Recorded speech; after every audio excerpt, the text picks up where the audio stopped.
បាទជាដំបូងខ្ញុំសូមធ្វើការគោរពជំរាបសួរអ្នកដែលកំពុងទស្សនាទាំងអស់គ្នាអឺថ្ងៃនេះខ្ញុំមកពន្យល់បន្ថែមទាក់ទងនឹងអ្វីដែលខ្ញុំបានសរសេរនៅក្នុងសៀវភៅនេះអញ្ចឹងថ្ងៃនេះគឺយើងនឹងទៅស្វែងយល់ថាអ្វីទៅជាកន្សោមពីគណិតបាទឥឡូវយើងចូល1.1ទម្រង់នៃកន្សោមពីគណិតអញ្ចឹងអ្នកទាំងអស់គ្នានឹងទៅស្វែងយល់ជាមួយនឹងខ្ញុំទាក់ទងទៅនឹងតើអ្វីទៅជាកន្សោមពីគណិតដែលឡែកយើងទៅមើលវត្ថុបំណងរបស់យើងគឺគេកំណត់បានសញ្ញាណនៃឯកធាតុនិងពហុធាតុអញ្ចឹងមានន័យថានៅពេលដែលយើងរៀននៅក្នុងចំណុចនេះគឺយើងនឹងកំណត់បានថាតើអ្វីទៅជាឯកធាតុនិងតើអ្វីទៅជាពហុធាតុអញ្ចឹងយើងមើលចំណុចរងនៅក្នុងចំណុចធំរបស់យើងគឺសញ្ញាណនៃឯកធាតុនិងពហុធាតុអញ្ចឹងយើងទៅស្វែងយល់ពីសញ្ញាណរវាងឯកធាតុនិងពហុធាតុតាមរយៈឧទាហរណ៍មួយនេះគេមានត្រីកោណមួយដូចខាងស្ដាំនេះត្រីកោណមួយនេះតាមរយៈរូបដែលគេបានរង្វាស់ផ្សេងៗនៃត្រីកោណដូចជា x គឺជាជ្រុងមួយនេះ y គឺជាប្រវែងបាតនៃត្រីកោណហើយ4គឺជាប្រវែងជ្រុងមួយនេះ x បូក y បូក4គឺជាអ្វីគឺជាបរិមាត្រនៃត្រីកោណទាំងមូលនេះនិង1លើ2 y តើ1លើ2 y ហ្នឹងគឺបានមកពីណាគឺបានមកពីផ្ទៃកាឡានៃត្រីកោណមួយនេះអញ្ចឹង x y 4 y បូក x ឬក៏ x បូក y បូក4ហ្នឹងនិង1លើ2 y គឺត្រូវបានគេហៅថាកន្សោមពេជ្រគណិតយើងមើលច្បាស់នេះគឺជាកន្សោមពេជ្រគណិតអញ្ចឹងយើងមើលបន្ថែមទៀតកន្សោមពេជ្រគណិតដូចជា x y 4ហើយនឹង1លើ2 y ដែលមានទម្រង់ជាផលគុណរវាងចំនួនហើយនឹងអក្សរមានន័យថាលេខហើយនឹងអក្សរដែលត្រូវបានគេហៅថាជាឯកធាតុអញ្ចឹងយើងត្រូវចាំថានៅពេលដែលកន្សោមពីគណិតដូចជា x y 4ឬក៏1លើ2 y នេះត្រូវបានហៅថាជាឯកធាតុព្រោះអីមានតែមួយទេពាក្យថាឯកធាតុគឺមានតែមួយទេអញ្ចឹងយើងបានស្វែងយល់ខ្លះហើយតាក់ទងទៅនឹងឯកធាតុអញ្ចឹងយើងមើលបន្តទៀតកន្សោមពេជ្រគណិតដែលមានទម្រង់ជាផលបូកនៃឯកធាតុដូចជា x បូក y បូក4ហៅថាពហុធាតុយើងមើលច្បាស់ណាកន្សោមពេជ្រគណិតដែលមានទម្រង់ជាផលបូកនៃឯកធាតុមានន័យថាឯកធាតុបូកនឹងឯកធាតុបានទៅជាពហុធាតុយើងមើលឡើងនេះ x គឺជាឯកធាតុ y គឺជាឯកធាតុហើយ4ក៏ជាឯកធាតុដែរអញ្ចឹងឯកធាតុបូកនឹងឯកធាតុបូកឯកធាតុបានទៅជាពហុធាតុយើងមើលបន្តទៀតឯកធាតុនីមួយៗដូចជា y x ហើយនឹង4នៅក្នុងពហុធាតុទាំងមូលហ្នឹងត្រូវបានគេហៅថាតួមានន័យថា x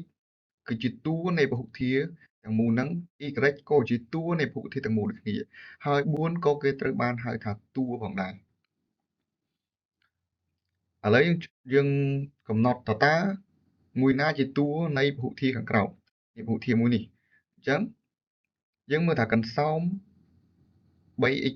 ដក 2x ដក 5ត្រូវបានសរសេរជាផលបូកនៃឯកធាតុយើងដឹងហើយថាពហុធាតុបានមកពីការបូកឯកធាតុចាប់ពី2ឡើងទៅឧទាហរណ៍នេះគេសរសេរបានទម្រង់បែបនេះអញ្ចឹងឯកធាតុ x សុំទោស 3x ដក 2x ហើយនឹងដក 5ជាតួនៃពហុធាតុឥឡូវយើងកាន់តែច្បាស់ខ្ញុំនឹងសង្ខេបឲ្យអ្នកទាំងអស់គ្នាប៉ុន្តែអ្វីដែលខ្ញុំលើកយកនេះគឺជាភាសាអង់គ្លេសអញ្ចឹង monomol នេះគឺយើងបកប្រែខ្មែរថាជាឯកធាតុខ្ញុំសូមសង្ខេបឡើងវិញ 2x 1លើ3 a ការ៉េ a ការ៉េ b x ហើយនឹងដក5គឺជាឯកធាតុចំណែកឯ polynomial នេះគឺជាបកប្រែខ្មែរថាជាពហុធាតុអញ្ចឹងឯកធាតុ 3x បូក10នេះមានន័យថាឯកធាតុបូកឯកធាតុបានទៅជាពហុធាតុខាងក្រោមដូចគ្នាប៉ុន្តែអ្វីដែលខ្ញុំចង់បញ្ជាក់សំខាន់នេះគឺនេះពាក្យថា term នេះបកប្រែខ្មែរនៅក្នុងមេរៀនកន្សោមពីគណិតគឺបកប្រែថាជាតួអញ្ចឹង 3x គឺជាតួនៃពហុធាតុទាំងមូលហ្នឹងដក 2x ក៏ជាតួដែរហើយដក5ក៏ជាតួរបស់ពហុធាតុហ្នឹងដែរអញ្ចឹងស ស្របមកវិញគឺនៅ slide នេះគឺអ្នកទាំងគ្នាស្វែងយល់បានអ្វីជាពហុជាឯកធាតុនិងមួយទៀតអ្វីទៅជាពហុធាតុហើយចុងក្រោយនោះគឺអឺតួដែលនៅក្នុងពហុធាតុបន្ទាប់ពីយើងបានសិក្សាស្វែងយល់ខ្លះហើយទាក់ទងនឹងសញ្ញាណនៃពហុធាតុនិងឯកធាតុអញ្ចឹងមានលំហាត់គំរូមួយដែលចូលកំណត់តួនៃកន្សោមពហុធាតុខាងក្រោមដែលគេមាន4លំហាត់ដោយអ្នកទាំងអស់គ្នាបានឃើញនេះខ្ញុំសូមលំហាត់ទី1គឺ 4a បូក 3b អញ្ចឹងគេឲ្យកំណត់តួនៃពហុធាតុនេះគឺជាពហុធាតុតើ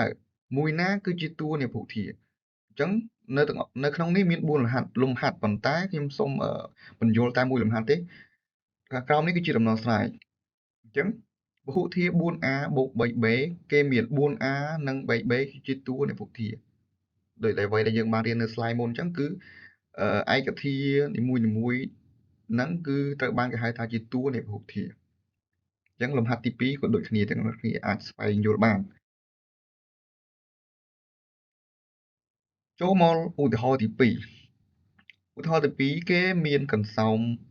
4x ការ៉េដក 2x ដក 4 ជាពហុធាតុអក្សរ x ត្រូវបានគេហៅថាអថេរហើយ4និងដក2ហៅថាមេគុណចំពោះតួដែលមានតែលេខនៅក្នុងពហុធាតុដូចជាដក4ហៅថាចំនួនថេរនៅក្នុងនេះគេចង់បញ្ជាក់ថា x នេះគឺត្រូវបានគេហៅថាអថេរ 2x នេះគឺ x នេះក៏ត្រូវបានហៅអថេរដែរហើយ4និង2នេះគឺត្រូវបានគេហៅថាជាមេគុណ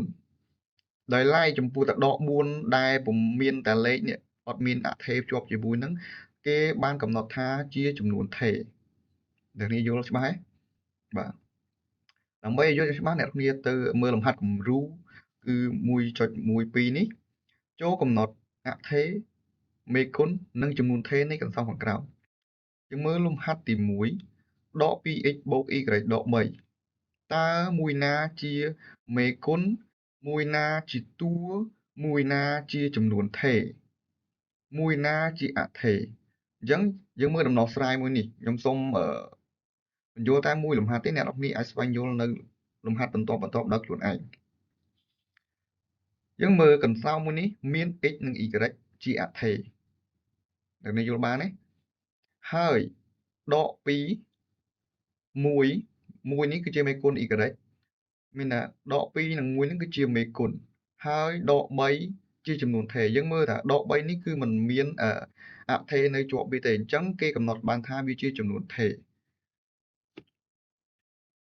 បាទបន្ទាប់ពីដែលយើងសិក្សាជាមួយគ្នាមួយពេលខ្លីនេះខ្ញុំមានប្រតិបត្តិជូនអ្នកទាំងអស់គ្នាដើម្បីរៀនកំណត់និងដោះស្រាយមានន័យថាបន្ទាប់ពីយើងរៀនបានរយៈពេលខ្លីនេះគឺយើងនឹងចង់និយាយថាម៉េចបន្ទាប់ពីយើងបានរៀនខាងលើរួចហើយនេះគឺជាលំហាត់ប្រតិបត្តិមួយដែលខ្ញុំឲ្យអ្នកទាំងអស់គ្នាស្វ័យអនុវត្តឬក៏ស្វ័យសិក្សាដោយខ្លួនឯងអ្នកទាំងគ្នាគេមានភូធាចំនួន4នេះកន្សោមភូធាចំនួន4ហើយគេឲ្យអ្នកចូលកំណត់អ្វីជាតួអថេរមេគុណនិងចំនួនថេរ